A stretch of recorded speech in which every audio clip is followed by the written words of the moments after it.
በእስልምና ኢየሱስ ክርስቶስ ከድንግል የተወለደ የአላህ መልእክተኛ ነው፣ መለኮት አይደለም፣ አልተሰቀለም ይባላል። በአይሁድ ሰላም አለይኩም ወራህመቱላሂ ወበረካቱ። እንዴት ቆያችሁ? መግቢያ ላይ ማን ያዘዋል እሸቱን እንደሰማችሁት ኢየሱስ በእስልምና በአይሁድ በቡዲዝም ካለ በኋላ ምን ይሰማችኋል ብሎ ጠይቋል። የሚሰማኝን በቪዲዮ ለማስቀመጥ ነው። በእስልምና ሃይማኖት ብቻ አይደለም ኢየሱስ መለኮት አይደለም የተባለው። መጽሐፍ ቅዱስ የኢየሱስ ክርስቶስን መለኮትነት ሙሉ ለሙሉ የሚቃወም መጽሐፍ ቅዱስ ላይ ኢየሱስ ክርስቶስ የእግዚአብሔር መልእክተኛ እንጂ መለኮትነት የሌለው ሰው ነው። መረጃ ላሳያችሁ። ወገናችን ማን ያዘዋል? የኦርቶዶክስ እምነት ተከታይ ይሆናል ብዬ ገምታለሁኝ። በኦርቶዶክስ ዶክትሪን ኢየሱስ መለኮት ነው፣ ፈጣሪ ነው፣ እግዚአብሔር ወልድ ነው ተብሎ ይታመናል፣ ይመለካል፣ ይሰበካል። ነገር ግን መጽሐፍ ቅዱስ ላይ ስንመጣ ኢየሱስ ክርስቶስ እግዚአብሔር ወልድ ነው፣ መለኮት ነው፣ ይመለካል የሚል የለም። የኦርቶዶክስ የዶክትሪን አስተምሮ ከቀሳውስትና ከመነኮሳት የተገኘ እንጂ ከሐዋርያት የተገኘ አይደለም። ለምሳሌ የሐዋርያት መልእክት ያዕቆብ ምዕራፍ 1 ቁጥር 27 ላይ አምልኮ ለእግዚአብሔር አብ ይላል። መጽሐፍ ቅዱስ ላይ አምልኮ ለእግዚአብሔር ወልድ የሚል የለም፣ ለእግዚአብሔር መንፈስ ቅዱስ የሚል የለም። በሚገርም ሁኔታ ሌሎች መረጃዎችን ላሳያችሁ። ጳውሎስ አዲስ ኪዳን ላይ 13 ደብዳቤዎች አሉት። 13ቱን ደብዳቤዎቹን ሲጽፍ ሰዎች ኢየሱስን እግዚአብሔር ነው ብለው እንዳያምኑ ፈጣሪ ነው ብለው እንዳያምኑ ፎከስ አድርጎ የጻፈና ያስተማረ ሰው ነው። ይገርማቸዋል። ለሳምፕል ያክል ያሳያችሁ እንጂ 13ቱም ደብዳቤዎች ላይ የመጀመሪያው ምዕራፍ ላይ ኢየሱስ እግዚአብሔር እንዳልሆነ የእግዚአብሔርነትን እውቅና ለአብ ብቻ እንደሰጠ አንበባችሁ መታዘብ ትችላላችሁ። ለሳምፕል ያክል ሮሜ ምዕራፍ 1 ቁጥር 7 አምጥቻላችኋለሁ። እንደዚህ ይላል፣ በእግዚአብሔር ለተወደዳችሁና ቅዱሳን ልትሆኑ ለተጠራችሁ በሮሜ ላላችሁት ሁሉ ከእግዚአብሔር ከአባታችን ከጌታም ከኢየሱስ ክርስቶስ ይላል። ስለዚህ የእግዚአብሔር እውቅና ያለው ማን ነው? አብ ነው። ኢየሱስ የእግዚአብሔር እውቅና አልተሰጠውም። ቤተክርስቲያናት ዶክትሪና አስተማሪዎች ኢየሱስ እግዚአብሔር ወልድ ነው የሚሉት ይህ ከመጽሐፍ ቅዱስ ከሐዋርያት ያልተገኘ ነው ማለት ነው። ወገናችን ማን ያዘዋል ቪዲዮ ላይ ቸርነቱ አይለየን ሲል ነበረ። ምናልባትም የኢየሱስን ቸርነት ለማለት ፈልጉ ይሆናል ብዬ ገምታለሁኝ። መጽሐፍ ቅዱስ ላይ ግን ኢየሱስ ክርስቶስ ቸር አትበሉኝ ከእግዚአብሔር በቀር ማንም ቸር የለም ብሏል። የማርቆስ ወንጌል ምዕራፍ 10 ቁጥር 18 ላይ ስለምን ቸር ትለኛለህ ከአንዱ ከእግዚአብሔር በቀር ቸር ማንም የለም ብሏል። ምክንያቱም መጽሐፍ ቅዱስ ላይ አንድ እግዚአብሔር አለና በእግዚአብሔርና በሕዝብ መካከል ያለ አንድ አስታራቂ ሰው የሆነ ኢየሱስ ክርስቶስ አለን ብሎ ነው ያስተማረው ጳውሎስ። ኦኬ ጳውሎስ ኢየሱስን ሰው ሲል አብን እግዚአብሔር ነው፣ ምድርና ሰማይና በምድርና በሰማይ መካከል ያለውን የፈጠረ ነው ብሏል። ሰው እንደማይፈጥር ነው እያስተማረ ያለው ጳውሎስ። ኢየሱስን ደግሞ ሰው ብሎታል። ወገናችን ማን ያዘዋል ቪዲዮ ላይ ሲናገር በክርስትና ኢየሱስ የእግዚአብሔር ልጅ ነው ሲል ነበረ። በነገራችን ላይ ልጅነት ሹመት ነው። ኢየሱስ ክርስቶስ መጽሐፍ ቅዱስ ላይ የእግዚአብሔር ልጅ የተባለው እድሜው 30 ዓመት ከሞላ በኋላ ነው። ከ30 ዓመቱ በፊት የእግዚአብሔር ልጅ አልተባለው። ምክንያቱም የእግዚአብሔር ልጅነት በሹመት የሚገኝ ነው። መጽሐፍ ቅዱስ ላይ እግዚአብሔር ኢየሱስን ልጅ አድርጎ ሹሞታል፣ ክርስቶስ አድርጎ ሹሞታል፣ ጌታ አድርጎ ሹሞታል።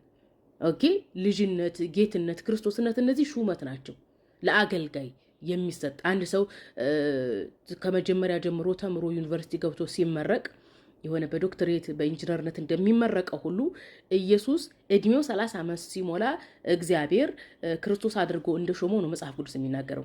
ለምሳሌ ኢየሱስ የእግዚአብሔር ልጅ ነው የሚለው እንዲገባችሁ ጳውሎስ ለሮሜ ሰዎች በላከላቸው ደብዳቤ ምዕራፍ 9 ከአንድ ጀምራችሁ ስታነቡት ምዕራፍ 9 ቶፒኩ ምን ይላል? የእግዚአብሔር ሉዓላዊ ምርጫ ይላል። እግዚአብሔር እስራኤላውያኖችን እየመረጠ ልጅ ያደርጋቸዋል። ለምሳሌ ላንብብላችሁ ከ3 ጀምሬ ጊዜ እንዳይረዝም ወይም ከ4 ጀምሬ ላንብብላችሁ። እነርሱም እስራኤል ሕዝብ ናቸው። ልጅ መሆን፣ መለኮታዊ ክብር፣ ኪዳን፣ ሕግን መቀበል፣ የቤተ መቅደስ ስርዓትና ተስፋ የእነርሱ ናቸው ይላል። ስለዚህ እግዚአብሔር ለእስራኤላውያን ልጆቹ ያደርጋቸዋል። ስለዚህ እነ ሙሴ የእግዚአብሔር ልጅ ናቸው። እስራኤላውያን እና አብርሃም የእግዚአብሔር ልጅ ናቸው። ምክንያቱም ለእስራኤል የእግዚአብሔር ልጅነትን ይሰጣቸዋል። እዚህ ጋር ልጅ መሆንን፣ መለኮታዊ ክብርን፣ ኪዳንን፣ ሕግን መቀበል ይሰጣቸዋል ስለሚል ማለት ነው። ስለዚህ ኢየሱስ የእግዚአብሔር ልጅ የተባለው ሹመት ነው። ልጅ ብሎ ማለት አባት ልጁን እንደሚያገለግል ማን ነው? ልጅ አባቱን እንደሚያገለግል አባት ልጁን እንደሚያዝ እግዚአብሔር ኢየሱስን አዞታል። ኢየሱስም ትእዛዙን ተቀብሎ ፈጽሟል። እንደውም ኢየሱስ በትህትና ስላሳየ እግዚአብሔር ካለልክ ከፍ ከፍ አደረገው ይላል የጳውሎስ ደብዳቤዎች ላይ ማለት ነው። የሐዋርያ ሥራ ምዕራፍ 14 ቁጥር 15 ላይ ምድርና ሰማይንና በውስጡ ያለውን የፈጠረው እግዚአብሔር ነው፣ ሰው ይህን ሊፈጥር አይችልም ብሎ ያስተማረበትን ለሳምፕል አክል አምጥቼላችኋለሁኝ። ምክንያቱም ለጢሞቴዎስ በላከው ደብዳቤ ላይ ኢየሱስን ሰው ስላለው ማለት ነው። እንደዚሁም የሐዋርያ ሥራ ምዕራፍ 24 ቁጥር 14 ላይ ምን ብሏል ጳውሎስ? ይሁን እንጂ እነርሱ ኑፋቄ በሚሉት በጌታ መንገድ የአባቶቻችንን አምላክ አመልካለሁ፣ በሕጉ የታዘዘውና በነቢያት የተጻፈውን ሁሉ አምናለሁ ይላል። የአባቶቻችንን አምላክ አመልካለሁ ያለው የአባቶቻችን አምላክ ብሎ ማለት ኢየሱስን ከሞት ያስነሳው ነው። የሐዋርያ ሥራ 5:30 ላሳያችሁ። የሐዋርያ ሥራ ምዕራፍ 5 ቁጥር 30 ላይ እናንተ በእንጨት ላይ ሰቅላችሁ የገደላችሁትን ኢየሱስን የአባቶቻችን አምላክ አስነሳው ይላል። ስለዚህ ጳውሎስ የሚያመልከው ማን ነው? የእነ አብርሃምን አምላክ ኢየሱስን ያስነሳውን አምላክ እንጂ ኢየሱስን አይደለም ማለት ነው። እዛው የሐዋርያ ሥራ 5:31 ላይ ይህን እግዚአብሔር ለእስራኤል ንስሐ የኃጢአትም ስርየት ይሰጥ ዘንድ ራስን መድኃኒትም አድርጎ በቀኙ ከፍ ከፍ አደረገው ይላል። ኢየሱስ ክርስቶስ ምንድን ነው? ከእግዚአብሔር የተሰጠው ነው። ይሄ ራስ መሆን መድኃኒት መሆን። የሐዋርያ ሥራ 2:36 ላይ እግዚአብሔር ኢየሱስን ጌታም ክርስቶስም አደረገው ይላል። እዛው የሐዋርያ ሥራ ምዕራፍ 13 ቁጥር 23 ላይ እግዚአብሔር ኢየሱስን መድኃኒት ይሆን ዘንድ አመጣው ይላል። ዘፍጥረት ላይ ነብዩ ዮሴፍ እግዚአብሔር መድኃኒት እንዳደረገው ጌታ እንዳደረገው ተናግሯል። በነገራችን ላይ እግዚአብሔር መድኃኒት ያደርጋል። ተግባብተናል። ስለዚህ ኢየሱስ የእግዚአብሔር ልጅ የተባለው ክርስቶስ የተባለው ጌታ የተባለው ሹመት ነው። ጳውሎስ ለኤፌሶን ሰዎች በላከው ደብዳቤ ምዕራፍ 1 ቁጥር 22 ላይ እግዚአብሔር ከሁሉን ከእግሩ በታች ያስገዛለት በቤተ ክርስቲያን በማንኛውም ነገር ላይ ራስ አድርጎ ሾመው ይላል። ሹመት ነው። የእግዚአብሔር ልጅ ብሎ ማለት የፈጣሪ ልጅ ፈጣሪ፣ ልክ የበግ ልጅ በግ፣ የሰው ልጅ ሰው እንደሚባለው ኢየሱስ የእግዚአብሔር ልጅ ስለተባለ እግዚአብሔር ነው የሚባለው። ይሄ ስህተት አስተምሮ ነው። ስለዚህ ኢየሱስ የእግዚአብሔር ልጅ የተባለው ሹመት ነው። ኢየሱስ እኮ ጾሟል፣ ጸልዩዋል፣ ተጠምቋል።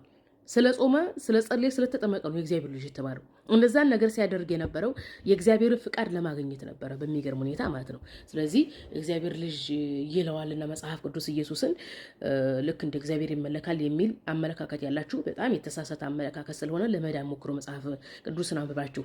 ምክንያቱም ይሄ አብ ወልድ የሚሉ ቃላቶች አዲስ ኪዳን ላይ ነው ያሉት። አዲስ ኪዳን ለመጀመሪያ ጊዜ በግሪክ ኮይኔ ስለተጻፈ ይሄ አብ ወልድ የሚለው የዛ የቋንቋው ባህል ነው።